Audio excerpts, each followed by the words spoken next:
सबीर भाई, आपकी बेटी दुबई की जेल में बंद है, उसको फांसी मुकर्रर हो गई थी। आखिरी आपकी कॉल 14 तारीख की रात्रि आई थी। हाँ, मेरी लड़की की कॉल जो है 14 तारीख रात 12 बजे आई थी करीब। उसने हमें घर क्योंकि इतनी रात को फोन नहीं करती हो कभी। तो मैंने कहा बेटा बताओ, तो बड़ी मुश्किल में बता भाई पापा मेरा टाइम खत्म पूरा हो चुका और ये लास्ट कॉल है, पापा मुझे माफ़ कर देना। और नहीं कहूँगा बेटा ऐसी कोई बात नहीं।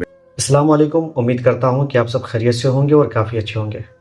आपने 2-3 रोज़ से एक न्यूज़ खूब देखा होगा, इसमें शहज़ादी नाम की एक लड़की जो यूपी की रहने वाली है, वो दुबई से अपने घर पे कॉल करती है और अपने घर वालों से बात करते हुए कहती है कि ये मेरी आखिरी कॉल है, मेरी आखिरी बात है, इसके बाद मुझसे कभी बात नहीं हो पाएगी। तो शहज़ादी के माँ बाप पूछने लगते हैं कि बेटी बताओ तो सही, आखिर बात क्या है, आखिर वजह क्या है। तो वो शहज़ादी रोती हुई, सिसकती हुई पूरा हालात बयान करती है और कहती है कि मुझे यहाँ सजाए मौत सुना दी गई है, कुछ दिनों बाद मुझे फांसी दे दी जाएगी। जैसे ही माँ बाप के कानों में ये आवाज़ गूंजती है, माँ बाप के रोंगटे खड़े हो जाते हैं, माँ बाप भी रोने लगते हैं और वो शहज़ादी नाम की लड़की भी रोने लगती है। आखिर पूरा वाक़यात क्या है कि उस शहज़ादी को एक बंदा अपने जाल में फंसाता है और फंसाने के बाद उसको दुबई भेज देता है। और शहज़ादी को मालूम नहीं था कि उसे दुबई में भेजा जा रहा है, बेचा जा रहा है, बल्कि उसे ये गुमान, ये ख्याल कर रही थी कि ये बंदा मुझे काम के लिए दुबई में भेज रहा है। लेकिन जब ये शहज़ादी नाम की लड़की वहाँ पहुँचती है तो पता चलता है कि इसको कपिल के हाथे बेच दिया गया है। शहज़ादी नाम की लड़की जो यूपी के रहने वाली थी, वो एक उम्मीद लेकर, एक आस लेकर वहाँ पहुँचती है, क्योंकि उनके चेहरे में एक दाग था जो जला हुआ चेहरा था। इस इरादे से, इस उम्मीद से पहुँचती है कि वहाँ जाकर मैं पैसे भी कमाऊँगी और अपने चेहरे का इलाज भी करवाऊँगी। और जो बंदा उसे प्यार के झांसा में फंसा कर भेजा था, उसने भी उसे यकीन दिलाया था कि तुम अपने चेहरे का वहाँ इलाज करवा लेना। जब वहाँ शहज़ादी पहुँचती है तो पता चलता है कि उसे बेच दिया गया है। जिस कपिल से बेचा गया था, उस कपिल के पास एक छोटी सी बच्ची थी जिसकी देखभाल इसे करनी थी।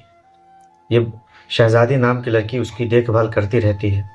छोटी सी बच्ची की तबीयत खराब होती है और वो बच्ची इंतकाल कर जाती है, मर जाती है। जब छोटी सी बच्ची मर जाती है तो शहज़ादी का नाम उसमें आ जाता है, इसी शहज़ादी ने इस बच्ची का कत्ल किया है।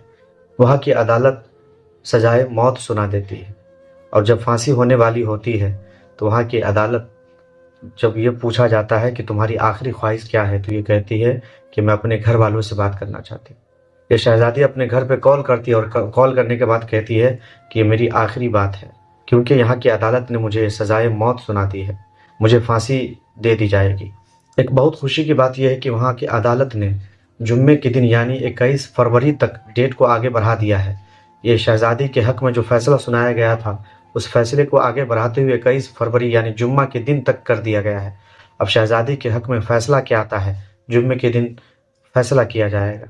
उससे पहले कॉल आने के बाद जब बेटी इनकी शहज़ादी कॉल करती है तो वालिद मोहतरम किस तरीके से मीडिया के सामने बयान देते हुए नजर आ रहे हैं। सबीर भाई, आपकी बेटी दुबई की जेल में बंद है, उसको फांसी मुकर्रर हो गई थी। आखिरी आपकी कॉल 14 तारीख की रात्रि आई थी।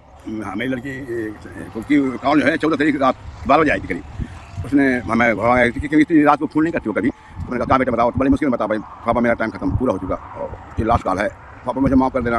और नहीं कहूँगा बेटा ऐसी कोई बात नहीं। दुआ करें कि अल्लाह रब्बुल इज़्ज़त जब 21 फरवरी को शहज़ादी के हक़ में फ़ैसला सुना जाए तो दुआ करें कि अल्लाह रब्बुल इज़्ज़त इन्हें रिहाई अता फरमाए और गैब से इनकी मदद अता फरमाए।